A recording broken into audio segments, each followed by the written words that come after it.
Hey guys, Brian Schoaf here for BombasticEntertainment.com, and today I'm very excited to be reviewing the first ever 7-inch scale action figure of the man with no life in his eyes, Ultimate Roy Burns from Friday the 13th Part 5 by Neca Toys. Mr. Burns has a special place in my heart. Now, when the kiddies are trick-or-treating for Halloween, one of the things I like to do is make a porch dummy. And I went out of my way to recreate the mask from Part 5, so when the kids get spooked and ask, "Is he real?" I say, "Nah, don't worry, that's the fake Jason." They didn't get it, but I laughed every time. What can I say? Anyway, this guy snuck out just under the wire. Thanks to that bummer of a lawsuit, the Friday the 13th license is currently on hold. So props to NECA for releasing what they had in the pipeline. Here's the box. You have that absurd mask that's never seen anywhere else in the series other than this poster. Some nice art on the sides. Really nice promo shots on the back. I really like the layout on this one.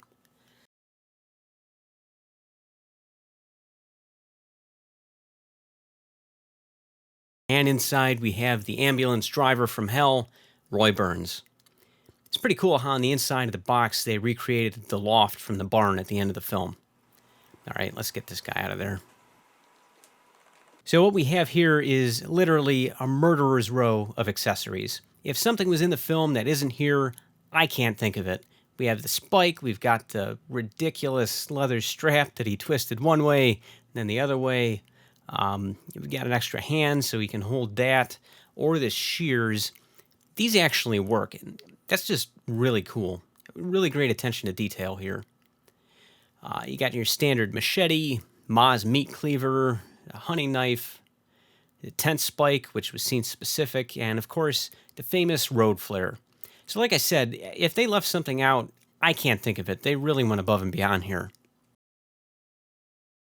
And last but not least, we can't forget the mask, which is removable. And underneath, you've got the hood, which has a nice paint job to itself look like a latex mask.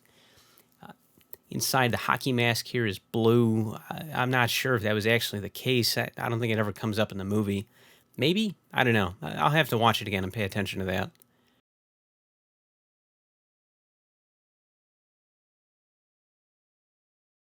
Articulation-wise, it's pretty much in line with what you'd expect from NECA's other Ultimate Jason figures. We've got a good range of motion here at the neck. Shoulders are on swivel joints.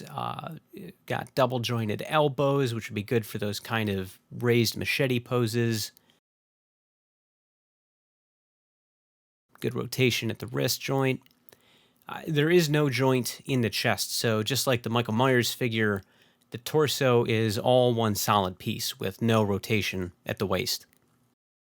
Legs move well, just like the arms are on swivel joints. No double jointed knees, but you can see they were trying to hide the joint with a seam. Like the wrists, the feet are on pegs and have a good range of rotation to them.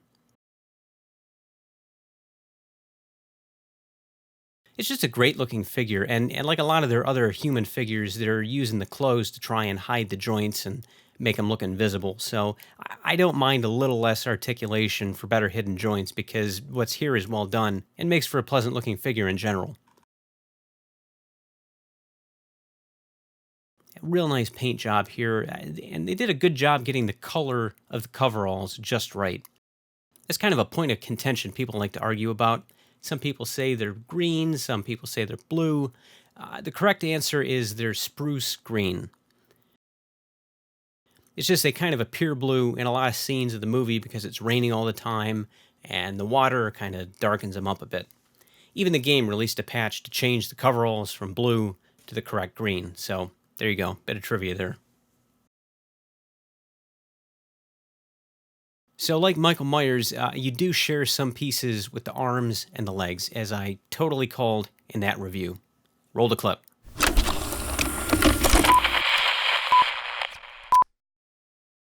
I wouldn't be surprised if his body gets reused by NECA at some point in the near future.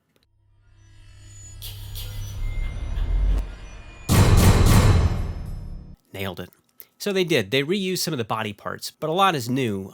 The chest and the head is obviously new, and the boots are new. but it does share the arms and the legs, but that's kind of to be expected. He does have a nice paint job. He looks kind of dirty, like he's been outdoors running around. He doesn't look wet like he's been in a storm, but, that would just make him look too glossy. I do like the kind of drier look that he has to him here. But one thing I kind of wish wasn't here is this gash in his abdomen. Now, maybe they could have done an alternate chest like the Nightmare 3 Freddy had. That would have been cool. This way, he's only the character from the end of the film when Pam and Reggie are fighting back, so it's a cool detail, but it's just kind of a personal preference thing.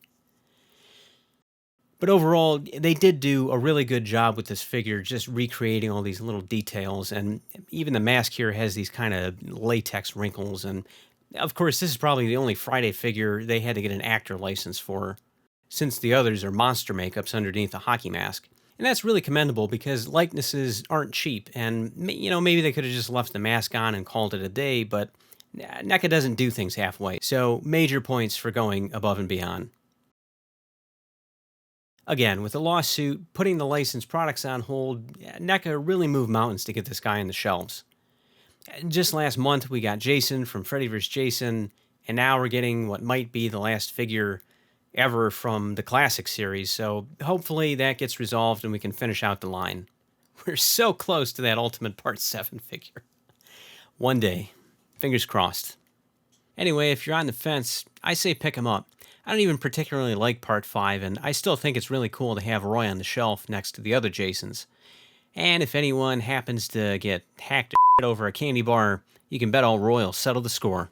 So that's about it. If you have any questions, feel free to leave a comment below, and don't forget to check out our home on the web, bombasticentertainment.com, to see what we're up to. Thanks for watching.